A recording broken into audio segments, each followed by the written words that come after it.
हाँ, तो कैसे हैं प्यारे बच्चे आप लोग? आशा करते हैं मस्त होंगे और स्वस्थ। कल हम लोग जहाँ तक पढ़े थे आज हम उससे आगे बढ़े। कल हम 5 क्लास पढ़ लिए, आज हम 6 क्लास के बारे में जानकारी लेंगे। आज हम लोग कितने क्लास के बारे में जानकारी लेंगे? आज जो हम लोग पढ़ेंगे वो कौन सी क्लास पढ़ेंगे? क्लास 6 पढ़ेंगे। हम लोग कितना क्लास पढ़ लिए पीछे?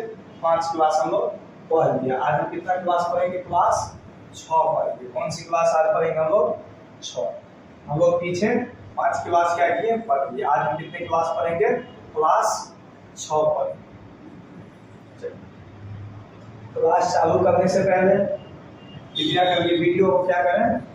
शेयर करें। वीडियो को क्या करें? शेयर करें। ज़्यादा से ज़्यादा वीडियो को क्या करें? शेयर करें। और चैनल को क्या करें? सब्सक्राइब करें। लाइक भी करें। वीडियो को क्या करें? लाइक करें। चैनल को क्या करें? सब्सक्राइब। चलिए, क्लास स्टार्ट करने से पहले वीडियो को क्या करें? शेयर करें। चलिए, हम लोग पीछे की क्लास में पढ़े थे समतल दर्पण के बारे में, हम आपको थोड़ा सी बताएंगे। ठीक है, आज हम उससे आगे आपको बताएंगे। आखिर समतल दर्पण क्या है वो हम आपको बता चुके थे कल की क्लास में। तो समतल दर्पण क्या है बताइए? समतल दर्पण क्या है उसके बारे में आप हमें बताइए। चलिए, एक चीज पहले हम लोग देख लेते हैं।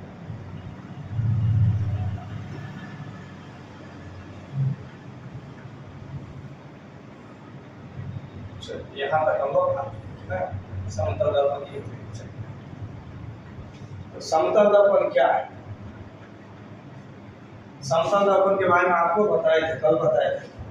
वैसा दर्पण जिसका परावर्तक सतह कैसा हो, समतल हो, उसे हम लोग क्या कहते हैं? समतल दर्पण कहते हैं। वैसा दर्पण जिसका परावर्तक सतह कैसा हो, समतल हो, उसे हम लोग क्या कहते हैं? समतल दर्पण कहते हैं। चलिए, अब समतल दर्पण के लिए एक महत्वपूर्ण चलिए लिखिए। समतल दर्पण, समतल दर्पण।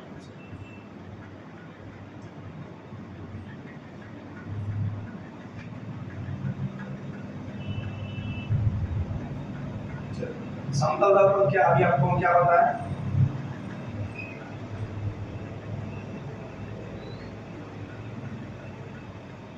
क्या बताया समतल दर्पण के बारे में? वैसा दर्पण जिसका परावर्तक सतह, वैसा दर्पण जिसका परावर्तक सतह समतल हो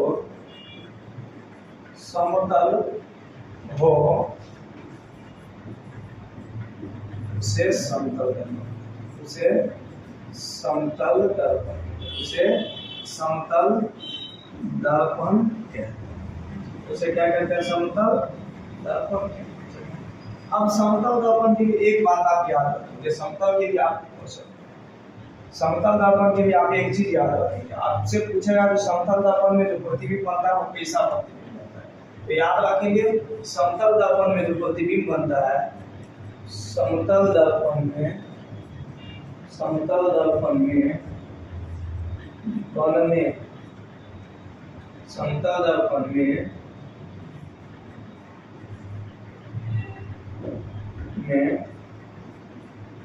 बनने वाला प्रतिबिंब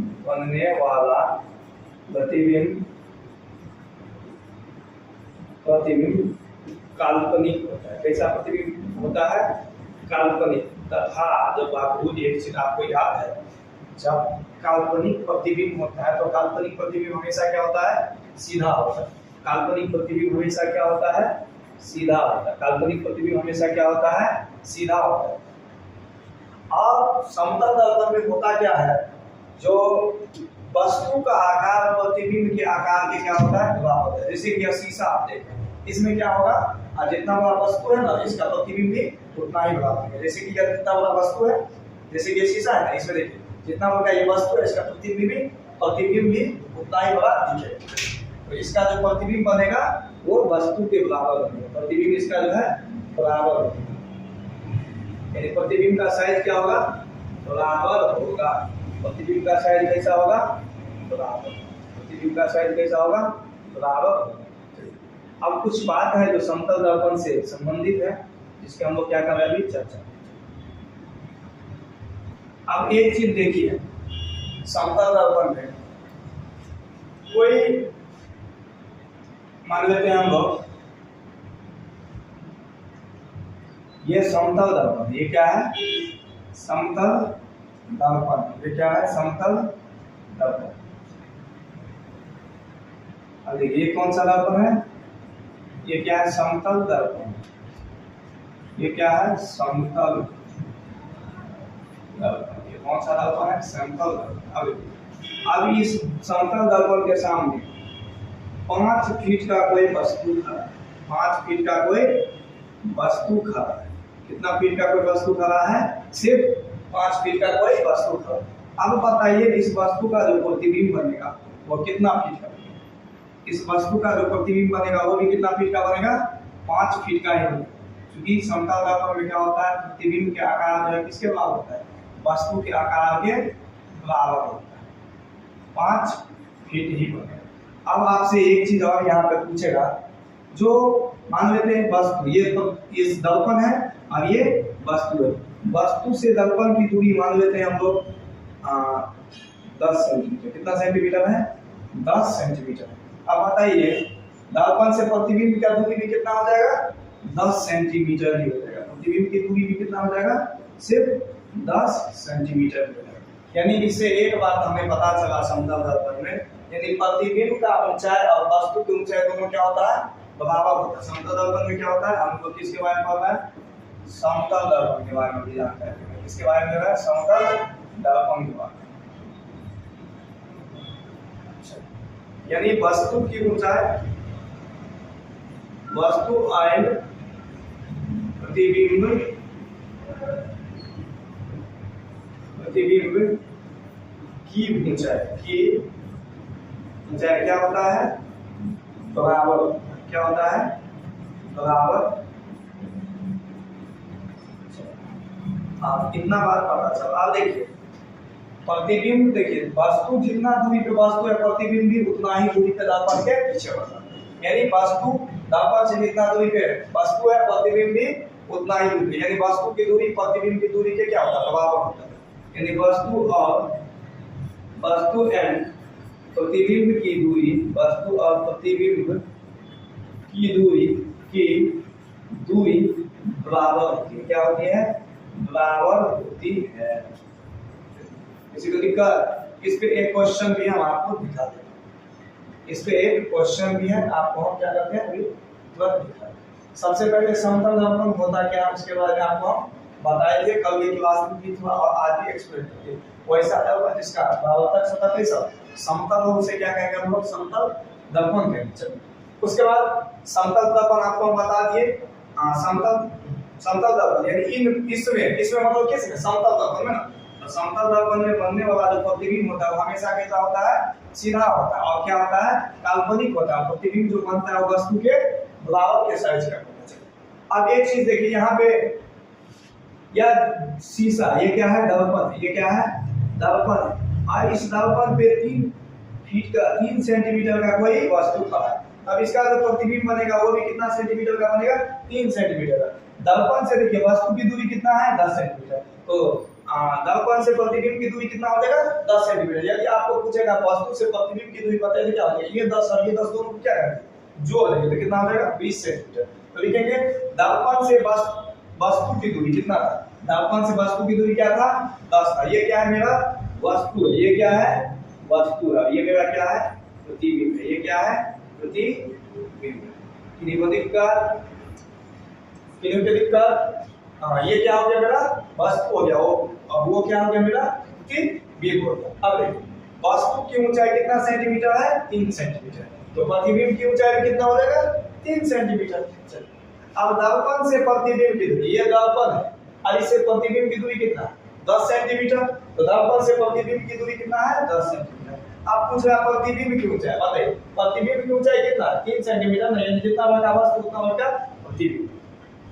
तो ये कितना है? 3 सेंटीमीटर। अब पूछ रहा है वस्तु से प्रतिबिंब की दूरी। अब यहाँ से यहाँ तक की दूरी जो पूछ रहा है वो कितना है? 10 दूरी 20 सेंटीमीटर। समझे? चलिए इसी पे एक और प्रश्न है, इस पे हम लोग चर्चा करेंगे।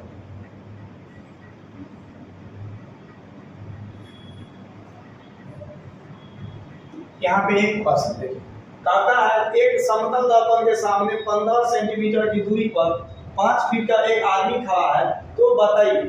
कह रहा है समतल दर्पण के सामने 15 सेंटीमीटर पर 5 फीट का कोई आदमी खड़ा है, अब उसके बारे में आप हमें बताइए। चलिए देखते हैं। यहाँ पे हम लोग सबसे पहले ये समतल दर्पण हम लोग क्या बना, समतल दर्पण हम बना। अब देखिए समतल दर्पण बना दिया, उसके बाद कह रहा है कितना सेंटीमीटर का आदमी खड़ा है, 15 सेंटीमीटर। कितना सेंटीमीटर हो गया ये, 15 सेंटीमीटर। कितना फीट का आदमी है, 5 फीट का। ये आदमी कितना फीट का है, 5 फीट का। ये आदमी खड़ा है, ये क्या कौन है, आदमी है।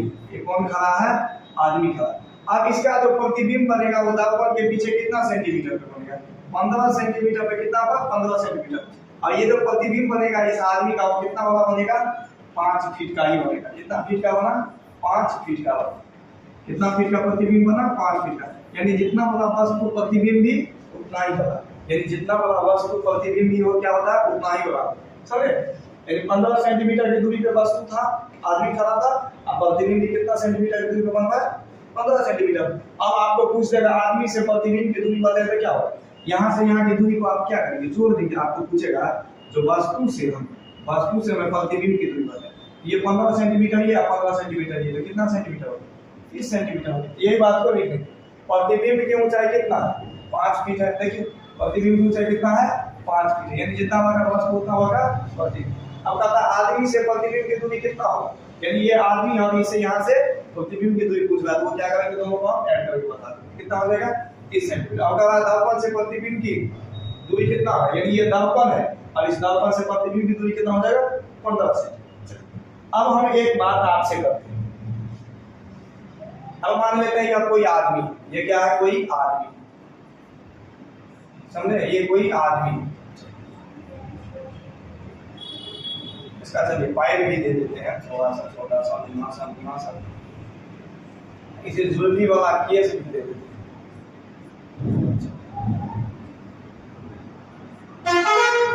अब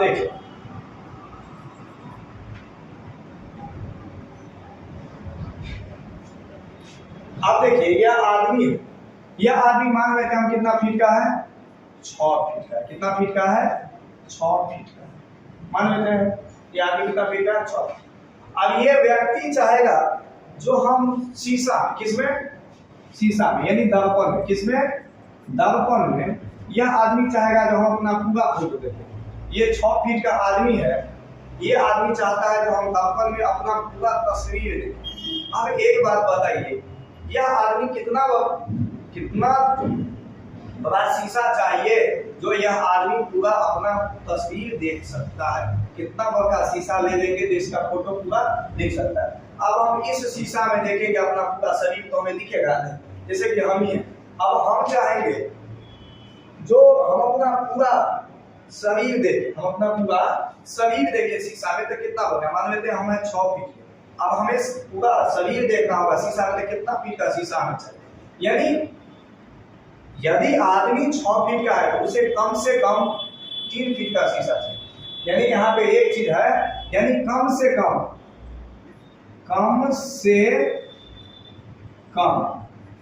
वस्तु का,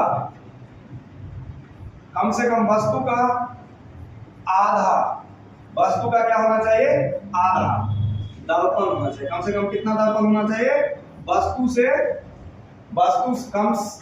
से कम वस्तु का आधा दर्पण होना चाहिए। कितना होना चाहिए, कम से कम आधा होना चाहिए। यानी यह कोई व्यक्ति है, यह आदमी है, ये आदमी 6 फीट का है, ये अपना पूरा तस्वीर देखना चाहता है शीशा में, इसे कम से कम कितना फीट के शीशा के सामने जा रहा होगा, तो 3 फीट के शीशा के सामने। कितने फीट के शीशा के सामने जा रहा होगा, इसे 3 फीट के शीशा के सामने। कितने फीट के शीशा के सामने, 3 फीट के शीशा के सामने जाना होगा ना, 3 फीट के शीशा के सामने इसे जाना होगा, शीशा के सामने। दर्पण को हम लोग लगभग में क्या कहते हैं, हम लोग क्या कह देते हैं, हम लोग नॉट बिगर में शीशे कह देते हैं। दर्पण को हम लोग क्या कह देते हैं, शीशे कह देते हैं। शीशा कहिए या दर्पण कहिए, ठीक है, कोई दिक्कत नहीं। शीशा कहिए या दर्पण। तो कोई भी आदमी अपना यदि पूरा तस्वीर देखना चाहेगा तो उसे कितना बड़ा शीशा दे, यदि वो वस्तु से आधा शीशा, ठीक है। इसी को हम लोग एक क्वेश्चन पे सेट कर सकते हैं। नोट करके यहाँ पे लिखा हुआ है किसी समतल दर्पण के सामने किसी समतल दर्पण के में किसी वस्तु का पूरा प्रतिबिंब दिखाई देने के लिए वस्तु की ऊंचाई कम से कम आधी ऊंचाई दर्पण की होना चाहिए। वस्तु से आधा ऊंचाई किसकी होना चाहिए? दर्पण की होना चाहिए। अब जैसे कि देखिए एक 5 फुट का आदमी किसी समतल दर्पण के सामने अपना पूरा प्रतिबिंब देखना चाहता है तो उसे शीशा दर्पण की कम से कम कितना लेना होगा? 2.5 फीट का शीशा उसे लेना। अब हम एक चीज इसमें और आपको बता, अब एक चीज यहाँ पे हम आपको और बता, देखिए यह कोई आदमी और ये क्या है? समतल दर्पण। ये क्या है? समतल दर्पण। ये क्या है? समतल दर्पण। ये क्या है? समतल दर्पण। ये क्या है? समतल दर्पण। ये क्या है? समतल दर्पण। अब देखिए यह कोई आदमी है, ठीक है। अब ये जो है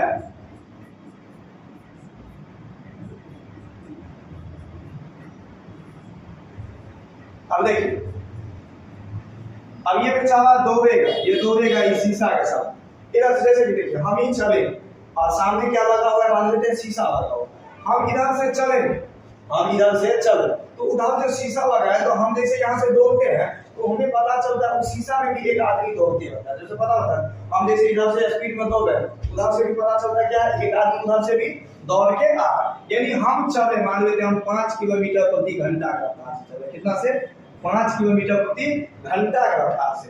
अब उधर से भी आदमी दौड़ के आ रहा है, उधर से भी आदमी, यानी हम जो चल मान लेते हैं 5 किलोमीटर प्रति घंटा का रफ्तार, उधर से भी चल के आ रहा है तो वो कितना किलोमीटर घंटा का रफ्तार से? तो वो भी 5 किलोमीटर घंटा प्रति घंटा का रफ्तार से चल के आ रहा है। तो 5 और 5 कितना हो जाएगा?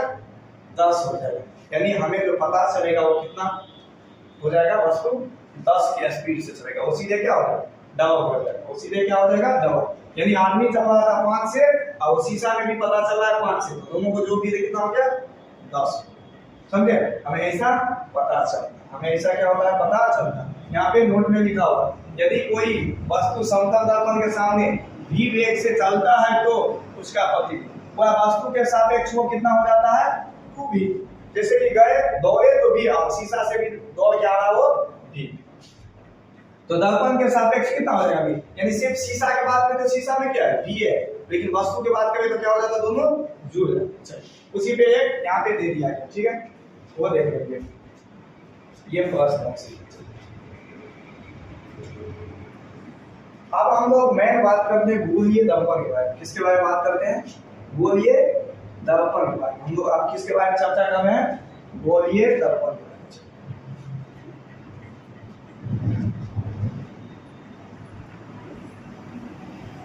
इसके बारे में हम लोग चर्चा कर रहे हैं गोलीय दर्पण के बारे में। इसके बारे में चर्चा कर रहे हैं गोलीय दर्पण। अब ये गोलीय दर्पण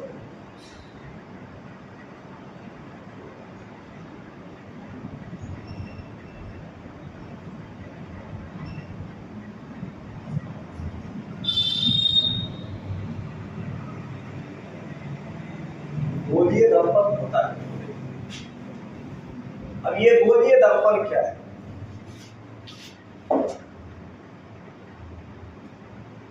देखिए गोलीय दर्पण कहने से ये पता चल रहा है किसी गोला का बात। गोलीय दर्पण कहने से ये बात पता चल रहा है किसी गोला का बात।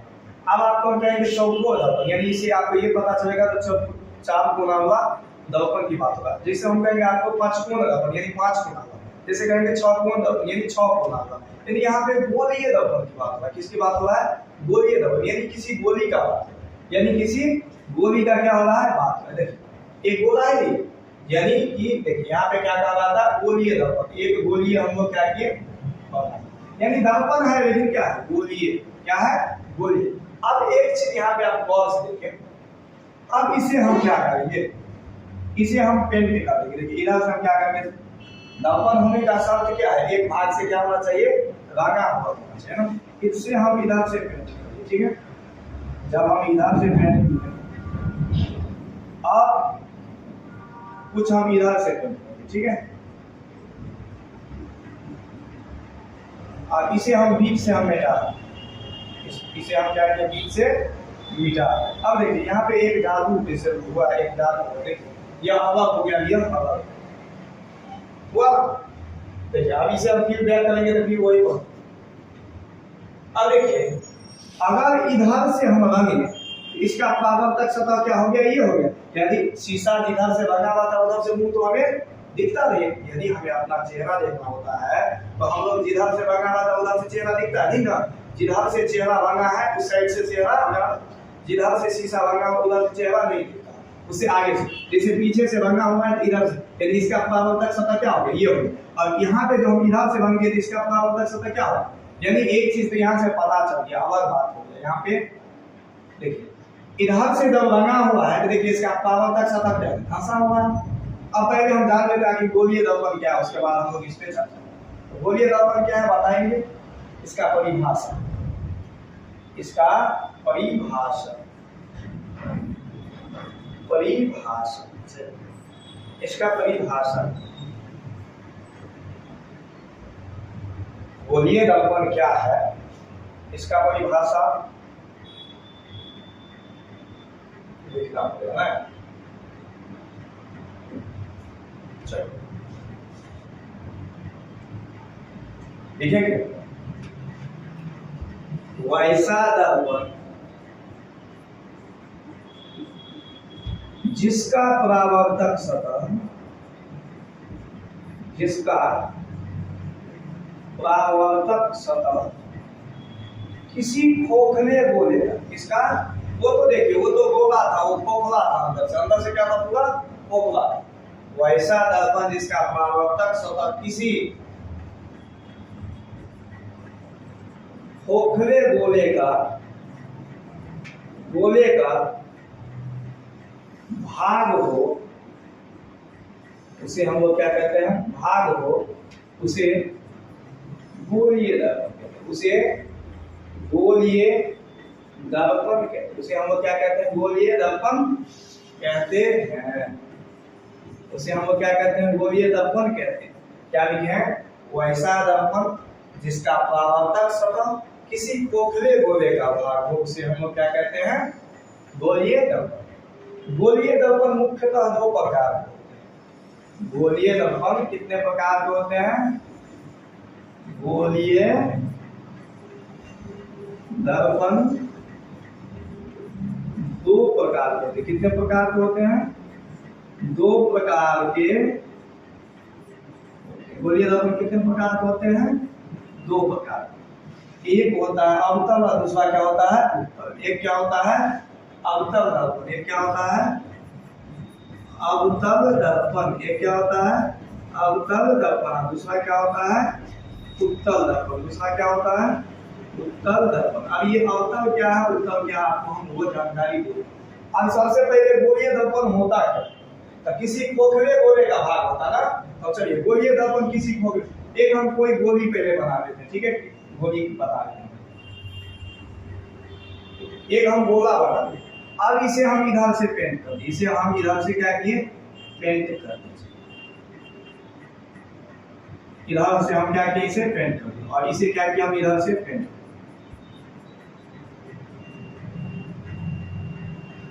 अब देखिए इसे हम बीच से मिटा दें। देखिए एक जादू होगा, यहाँ पे एक जादू है। देखिए जब हम इधर से रंगे, ये यहाँ पे एक चीज गौर से, एक चीज यहाँ पे गौर से क्या है, जब हम इधर से रंगे तो इसका परावर्तक सतह क्या, ये हुआ, ये हो गया, इसका क्या हो गया, परावर्तक। ये देखिए तो धंसा हुआ है। जब धंसा हुआ है इसका परावर्तक सतह क्या है, धंसा। जब धंसा हुआ है, धंसा हुआ है, जिसका परावर्तक धंसा हुआ है, तो ये कौन है, इसका परावर्तक क्या है, धंसा। क्या है, धंसा हुआ है। जब परावर्तक सतह धंसा हुआ है तो वो दर्पण कौन कहलाएगा, अवतल कहलाएगा। वो क्या कहलाएगा, अवतल दर्पण। यानी जिसका परावर्तक सतह धंसा हो उसे हम लोग क्या कहते हैं, अवतल दर्पण। अब इसका देखिए इधर से पेंट किए हैं अंदर से, इसका परावर्तक सतह क्या हो, ये वाला हुआ। अब ये देखिए ये उठा हुआ है, वो देखिए वो धंसा हुआ था। इसका परावर्तक सतह देखिए धंसा हुआ था और इसका परावर्तक सतह देखिए उठा हुआ। यानी जिसका परावर्तक सतह उभरा है, यानी उठा, जिसका परावर्तक सतह क्या है, इसका परावर्तक सतह क्या है, उभरा। क्या है, उभरा। उभरा, उभरा का मतलब क्या होता है, उठा। क्या होता है, उठा। उभरा का मतलब क्या होता है, उठा। यानी जिसका परावर्तक सतह उठा है उसे हम लोग क्या कहेंगे, उत्तल। उसे उठा, उसे उत्तल। उठा तो उत्तल और धंसा तो अवतल, उठा तो उत्तल और धंसा तो अवतल। यानी अब आपसे पूछेगा कि अवतल दर्पण क्या, आपको याद रहेगा? जो जिसका परावर्तक सतह धंसा उसे कहेंगे अवतल, और जिसका परावर्तक सतह उठा उसे क्या कहेंगे? उत्तल। जिसका परावर्तक सतह धंसा उसे क्या कहेंगे? अवतल, और जिसका परावर्तक सतह उठा उसे क्या कहेंगे? अवतल, उत्तल कहेंगे। अब एक चीज यहाँ पे याद रखेंगे, यहाँ पे अवतल क्या है? क्वेश्चन आपसे क्या आएगा? अवतल दर्पण क्या है? अवतल दर्पण क्या है? क्वेश्चन क्या आएगा? अवतल दर्पण क्या है? तो क्या लिखेंगे? जिसका परावर्तक सतह, क्या लिखेंगे? जिसका परावर्तक सतह, जिसका परावर्तक सतह क्या हो? धंसा हो। जिसका परावर्तक सतह क्या हो? धंसा हुआ। क्या हो? धंसा हुआ हो। वो क्या कहलाएगा? धंसा हुआ हो वो, जिसका परावर्तक सतह धंसा हो उसे अवतल कहेंगे, और जिसका परावर्तक सतह क्या है? उठा हो। उत्तल क्या है? उत्तल दर्पण का है। आपसे पूछेगा उत्तल दर्पण क्या है, क्या जवाब देंगे? जिसका परावर्तक सतह क्या हो? उठा हो। जिसका परावर्तक सतह, जिसका परावर्तक सतह उड़ा, क्या हो? उड़ा। उड़ा मतलब उठा, उड़ा मतलब उठा, उड़ा मतलब उठा, क्या हो? उठा। इसे क्या कहेंगे? इसे उत्तल दर्पण कहेंगे। उसे हम लोग क्या कहेंगे? उत्तल दर्पण कहते हैं। उसे उत्तल दर्पण कहते हैं। चलिए उसमें भी लिखिए हो, उसे अवतल कहते हैं। उसे अवतल कहते हैं। उसे अवतल कहते हैं। अवतल नहीं को दिक्कत? तो अवतल क्या, अवतल क्या समझ में आया? वही से जिसका परावर्तक सतह उठा हो उसे क्या कहेंगे? उत्तल कहेंगे। जिसका परावर्तक सतह धंसा उसे क्या कहेंगे? हम अवतल कहेंगे। अब एक चीज याद रखिएगा, यहाँ पे ऑब्जेक्टिव के एग्जाम में आपको पूछेगा यहाँ पे याद रखिएगा, जो अवतल दर्पण का, अवतल का दूसरा नाम होता है अभिसारी। क्या होता है? अभिसारी। अवतल का दूसरा नाम क्या होता है? अभिसारी। और उत्तल का जो दूसरा नाम होता है वो क्या होता है? अपसारी। उत्तल दर्पण का दूसरा नाम क्या होता है? उत्तल का दूसरा नाम क्या होता है? अपसारी होता है। क्या होता है? अपसारी होता है। दर्पण जो अपसारी दर्पण, अपसारी, इसमें भी दर्पण लगा है, और इसमें भी दर्पण लगे, दर्पण इसमें भी लगे। तो उत्तल दर्पण का जो दूसरा नाम क्या है? अभिसारी दर्पण। उत्तल दर्पण, अवतल दर्पण का दूसरा नाम क्या है? अभिसारी। और उत्तल दर्पण का दूसरा नाम क्या है? अपसारी। ये इसका जो नाम है बाबू, यह गुण के आधार पे, इसका नाम किसके आधार पे है? गुण के आधार पे। यह नाम किसके आधार पे है? गुण के आधार पे। किसके आधार पे? गुण के आधार पर। किसके आधार पर है? गुण के आधार पे। ठीक है, ये जो नाम है किसके आधार पे? गुण के आधार पे। जैसे कि कोई एक लड़का है, ठीक है, वो लड़का का नाम है सोन। उसका नाम क्या है? सोन। लेकिन वह शरीर से है थोड़ा हेल्थ, तो उसे आदमी कहेगा मटका मटका। उसे क्या कहेगा? मटका मटका। लेकिन नाम तो उसका क्या है? सोनू है। लेकिन उसको उसका गुण के कारण क्या करा? उसको शरीर थोड़ा उसका क्या है? हेल्दी है, जिसके कारण उसे क्या करा? मोटा कर। यानी उसका थोड़ा सा उसमें गुण आ गया मोटा का, इसीलिए उसे क्या कर? मोटा कर, मोटका मोटका करके उसे सब पुकार। समझ रहे? इसका भी नाम क्या है? गुण के आधार। समझे? तो उत्तल दर्पण का दूसरा नाम क्या है? अपसारी। और अवतल का दूसरा नाम क्या है? अभिसारी। वो किसके आधार पे इसका नाम दिया गया है? इसके गुण के आधार पे। बताया ना अभी मोटका वाला फंक्शन क्या है? हाँ, तो उसे मोटका भी कहेंगे तो वही दौड़ के आएगा। आप कहेंगे मोनू सोनू, उसका जो भी नाम रहेगा, मोनू सोनू रोनू जो भी नाम रहेगा, उसको उसका नाम लेंगे तो भी वही दौड़ के आएगा।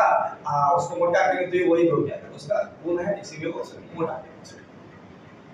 अब हम देखते हैं,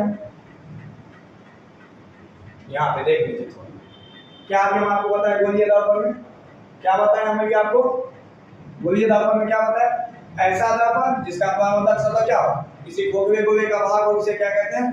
गोलीय दर्पण कहते हैं। गोलीय दर्पण मुख्य कितने प्रकार के होते हैं? दो प्रकार के, एक अवतल और दूसरा अवतल। देखिए इसका परावर्तक सतह क्या है? धंसा है तो ये क्या हो गया?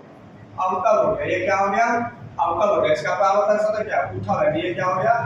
उत्तल। इनको दिक्कत? तो अवतल दर्पण दर्पण किसे कहेंगे? जिसका परावर्तक चतुर्भुज, हम इसे अवतल कहेंगे। और अवतल का दूसरा नाम क्या है? अभिसार। उत्तल दर्पण किसे कहते हैं? जिसका परावर्तक सतह क्या हो? उठाओ यानी उड़ा, उसे क्या कहेंगे? उत्तल कहेंगे। और उत्तल का दूसरा नाम क्या है? अपसारी। उत्तल दर्पण का दूसरा नाम क्या है? अपसारी। चलिए अब हम गोलीय दर्पण के कुछ महत्वपूर्ण बिंदु के बारे में बात करते हैं। गोलीय दर्पण से संबंधित कुछ महत्वपूर्ण बिंदु के बारे में हम क्या करते हैं? बात करते हैं। गोलीय दर्पण से संबंधित किसके बारे में बात कर रहे हैं? गोलीय दर्पण। गोलीय दर्पण से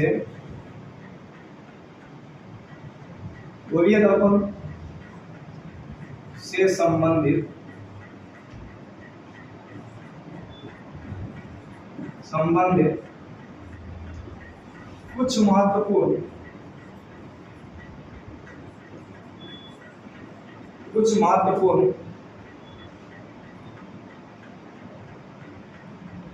कुछ महत्वपूर्ण बातें करें। कुछ महत्वपूर्ण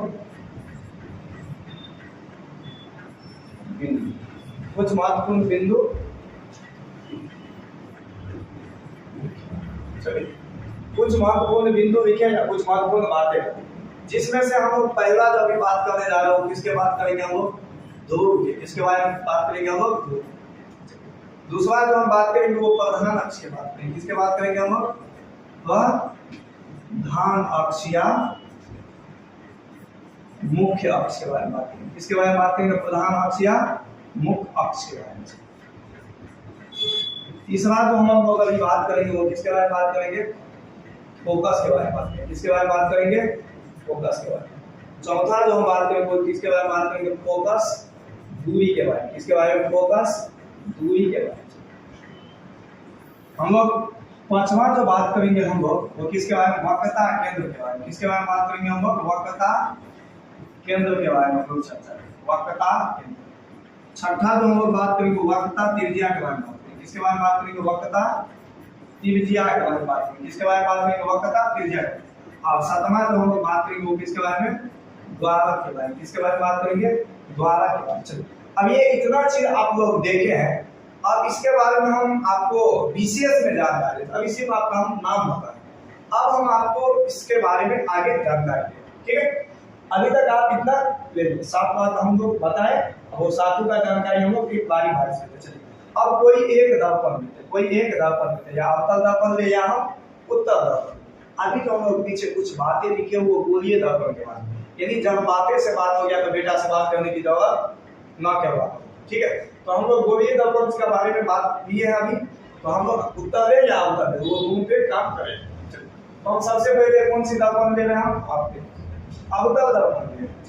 तो ये अवतल दर्पण। अब देखिए, अब इसे इधर से हम क्या कर दिए? पेंट करना पड़ेगा ना। इसे क्या किया हम लोग? अंदर से पेंट, अब सॉरी अंदर से कहते हैं बाहर से। अब ये कौन सा दर्पण हो गया? अवतल हो गया। देखिए ना, परावर्तक सतह इसका क्या फसल है ना, ये क्या हो गया? अवतल। ये कौन सा दर्पण है? अभी अवतल दर्पण। ये कौन सा दर्पण है मेरा? अवतल। आप लोग जान गए ना अवतल दर्पण। अब देखिए, यहाँ से एक रेखा जाएगा, एक यहाँ से एक लाइन है, ठीक है, एक रेखा जाएगा। इस रेखा को हम लोग क्या कहते हैं? प्रधान अक्ष या मुख्य अक्ष। इस रेखा को हम लोग क्या कहेंगे? प्रधान अक्ष या मुख्य अक्ष। मुख्य अक्ष दिक्कत किनको? इसी रेखा को हम लोग क्या कहते हैं? प्रधान अक्ष या मुख्य अक्ष। अब यहाँ पे देखिए, इस दर्पण जो आप देख रहे हैं दर्पण, इस दर्पण के बीच में यहाँ पे मध्य बिंदु, ये दर्पण के बीच में क्या है? मध्य बिंदु। उस मध्य बिंदु को हम लोग क्या कहेंगे? ध्रुव कहेंगे। क्या कहेंगे? ध्रुव। ध्रुव को P से सूचित करते हैं। क्या चीज से सूचित करते हैं? कैपिटल P से सूचित करते हैं। अब P से सूचित करते हैं। अब एक चीज यहाँ पे याद रखना है आपको। अब देखिए, ये तो किसी खोखले गोले का भाग है। यदि देखिए इसे हम यदि इस तरह से सटा दें, ये देखिए एक गोला बन गया। अब आपको जब ये गोला बन गया, अब एक चीज तो आपको पता है, इसका कहीं ना कहीं क्या सेंटर होता है। यहाँ पे क्या होता है? इसका सेंटर। इसलिए देखिए, ये क्या है? गोला।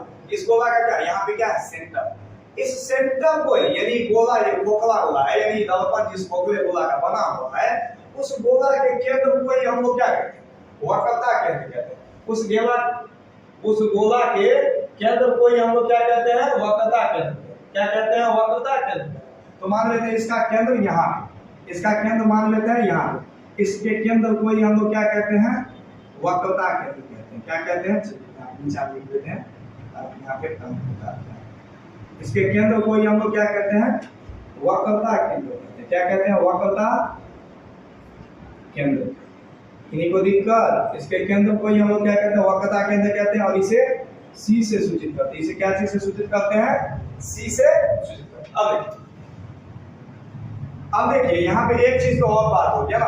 अब ये केंद्र है ना, ये केंद्र, अब इस केंद्र से देखिए यहाँ है ना ये केंद्र, इस सेंटर से यहाँ तक की दूरी को हम लोग क्या कहते हैं, त्रिज्या कहते हैं। क्या कहते हैं, ये सेंटर, ये वक्रता केंद्र है, इस वक्रता केंद्र से यहाँ तक की दूरी को हम लोग क्या कहते हैं, वक्रता त्रिज्या कहते हैं। यानी यहाँ से जो यहाँ तक की दूरी जो होगा, आप जो देख रहे हैं, यहाँ से यहाँ तक की दूरी को क्या कहते हैं, वक्रता त्रिज्या कहेंगे। क्या कहेंगे, यानी केंद्र से लेकर यहाँ तक की जो दूरी होगा उसे क्या कहेंगे, वक्रता त्रिज्या कहेंगे। क्या कहेंगे हम लोग, वक्रता त्रिज्या कहेंगे। क्या कहेंगे, वक्रता त्रिज्या कहेंगे। और इसे क्या चीज से सूचित करेंगे, आर से सूचित करेंगे। इसे क्या चीज से सूचित करेंगे, आर से सूचित करेंगे। अब देखिए एक चीज और यहाँ से, इसे आर से सूचित करें। अब एक ये शीशा, ये क्या है, दर्पण, ये क्या है, दर्पण। अब देखिए यहाँ पे जैसे हम लाइट जला, यानी टॉर्च यहाँ पे जब जलाएंगे, यहाँ से जब प्रकाश की किरण जाएगा तो दर्पण पे पड़ेगा, तो क्या दर्पण कुछ से चले जाएगा। दर्पण पे टकराने के बाद क्या होगा, इसका परावर्तन, परावर्तन के बाद पुनः इसके जिस बिंदु पे आती है ना, उस बिंदु को हम क्या कहते हैं, फोकस कहते हैं। यानी मान लीजिए यहाँ से प्रकाश की किरण, यानी प्रधान अक्ष के समांतर प्रकाश की किरण गया, परावर्तन के बाद वह प्रधान अक्ष के जिस बिंदु पे आती है, उस बिंदु को ही हम लोग क्या कहते हैं, फोकस कहते हैं। उस बिंदु को हम लोग क्या कहते हैं, फोकस कहते हैं। क्या कहते हैं, फोकस कहते हैं। और इसे क्या चीज से सूचित करते हैं, एफ से सूचित करते हैं। क्या चीज से सूचित करते हैं, एफ से सूचित करते हैं। अब एक बात यहाँ से और लिखनी चाहिए। अब देखिए ये फोकस से लेकर, कहाँ से, ये फोकस से लेकर, अब ये ध्रुव जो है ना, यहाँ पे ध्रुव, इस ध्रुव के बीच के दूरी को हम लोग क्या कहेंगे, फोकस दूरी कहेंगे। क्या कहेंगे, फोकस। देखिए यहाँ पे हम फिर से एक फिगर बनाते हैं, ठीक है। देखिए यहाँ पे हम एक फिगर बना रहे हैं, ठीक है। यहाँ पे ये यहाँ तक हम लोग का क्या था, सब कुछ हो चुका है, ठीक है। अब देखिए प्रधान अक्ष के समांतर प्रकाश की ओर गया, परावर्तन के बाद यहाँ से उड़ गया, ये इसका क्या हो गया था, फोकस हो गया। ये क्या हो गया था, फोकस। अब इस फोकस को क्या चीज से सूचित किया हम लोग, एफ से। अब एक चीज यहाँ पे देखिए, अब यहाँ से, अब ये ध्रुव है, यहाँ पे क्या था, ये ध्रुव था, ये क्या था, ध्रुव था, ठीक है ना। ये फोकस से लेकर ध्रुव के बीच की दूरी को हम लोग क्या कहते हैं, फोकस दूरी कहेंगे। क्या कहेंगे, फोकस दूरी कहेंगे। यानी ध्रुव से फोकस के बीच की दूरी को हम लोग क्या कहेंगे, फोकस दूरी कहेंगे। अब यहाँ पे देखिए, ये यहाँ से यहाँ तक तो कुछ तो चौड़ाई होगा दर्पण की, यहाँ से यहाँ तक दर्पण की चौड़ाई को हम लोग क्या कहते हैं, दर्पण का द्वार कहते हैं। यानी चौड़ाई को ही हम लोग क्या कहते हैं, चौड़ाई को ही द्वार, यानी दर्पण के चौड़ाई को ही क्या कहते हैं, द्वार। अब चलिए इसका बारी बारी से हम आपको आंसर बता, जो अभी हम लोग जितना जानकारी दी उस सबको हम लोग क्या कर रहे हैं, अभी बारी बारी से आपको क्या कर रहे हैं, अभी जानकारी दे। देखिए यहाँ पे सब है ना, बोलिए दर्पण से संबंधित कुछ महत्वपूर्ण बिंदु क्या। देखिए पहला, दूसरा वक्रता केंद्र, वक्रता त्रिज्या, फोकस, फोकस दूरी, प्रधान अक्ष द्वार, इतना चीज हम लोग जानकारी में। और इसके बारे में हम लोग अभी बारी बारी से देखेंगे। सबसे पहले क्या है, वक्रता केंद्र। वह दर्पण जिस फोकवे गोले का बना होता है, उस गोले के केंद्र को ही हम क्या कहते हैं, वक्रता केंद्र। देखिए ये दर्पण इस फोकवे गोले का बना था ना, इसके केंद्र को ही हम लोग क्या कहते हैं, वक्रता केंद्र कहते हैं। इसी को हम लोग क्या कहते हैं, सेंटर। दर्पण जिस फोकवे गोले का बना होता है, उसके केंद्र को ही हम लोग क्या कहते हैं, वक्रता केंद्र कहते हैं। इसे क्या चीज सूचित करते हैं, इसी से। अब आते हैं ध्रुव। अब देखिए दर्पण जो बना होता है, दर्पण के मध्य बिंदु को हम लोग क्या कहते हैं, ध्रुव कहते हैं। अब ये दर्पण, ये क्या था, देखिए यहाँ पे अपने से, अब ये दर्पण, ये क्या है, दर्पण, इसके मध्य, ये क्या है, दर्पण, अभी क्या है, दर्पण, इसके मध्य बिंदु को ही हम लोग क्या कहते हैं, ध्रुव कहते हैं। क्या कहते हैं, ध्रुव कहते हैं। तो दर्पण के मध्य बिंदु को दर्पण का ध्रुव कहा जाता है। इसे क्या चीज से सूचित करते हैं, इसे पी से सूचित करते हैं। अब बात करते हैं हम लोग प्रधान, किसके बात करते हैं, प्रधान। अब देखिए ये दर्पण, ये क्या है, दर्पण, अब ये क्या है? सेंटर।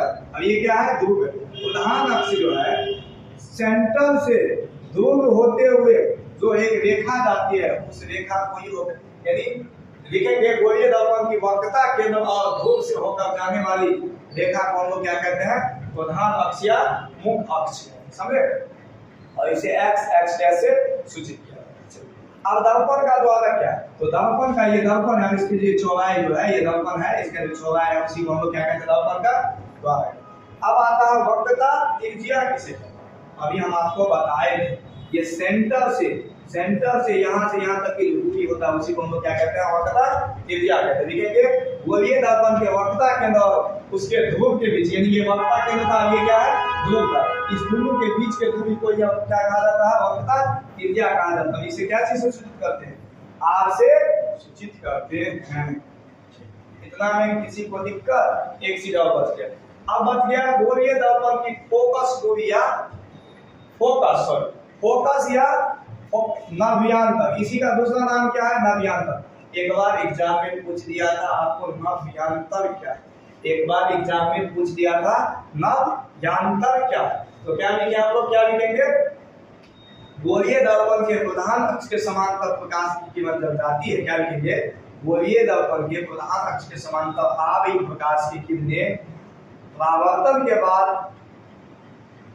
प्रधान अक्ष के जिस बिंदु पे मिलती है उस बिंदु को हम लोग क्या कहते हैं? फोकस या नव्यांतर कहते हैं। क्या लिखेंगे? गोलीय दर्पण के प्रधान अक्ष के समांतर आती प्रकाश की किरणें परावर्तन के बाद प्रधान अक्ष के जिस बिंदु पे मिलती है या मिलती हुई प्रतीत होती है उस बिंदु को हम लोग क्या कहते हैं? फोकस है। ठीक है। अब आता है फोकस। अभी आपको बताए थे फोकस से ध्रुव के बीच। अब बताए थे आपको ये क्या था? मान लेते हैं ये क्या था? फोकस। ये क्या है? फोकस। तो यहाँ से लेकर के यहाँ तक की जो दूरी होगा इसी को हम लोग क्या कहते हैं? फोकस दूरी। अब अवतल दर्पण का दूसरा नाम क्या है? अभिसार। उत्तल का दूसरा नाम क्या है? अपसार। अवतल दर्पण का फोकस दूरी क्या होता है? ऋणात्मक। अभी आपको सिर्फ याद रखना है, हम आगे जाके जब से कोई पार्टी पढ़ाएंगे ना उस जगह पे आपको हम बता देंगे जो अवतल दर्पण का फोकस दूरी धनात्मक क्यों होता है और उत्तल दर्पण का फोकस दूरी ऋणात्मक क्यों होगा, धनात्मक क्यों होगा, ऋणात्मक क्यों होगा, वो हम आपको बता देंगे। यहाँ पे कुछ ऑब्जेक्टिव है। वह उत्तल दर्पण का फोकस दूरी क्या होता है? धनात्मक होता है। लिखेंगे गोलीय दर्पण में चिन्ह का निर्धारण कहाँ से किया जाता है? तो लिखेंगे ध्रुव से। वो हम आपको चिन्ह परिपाटी में बता देंगे।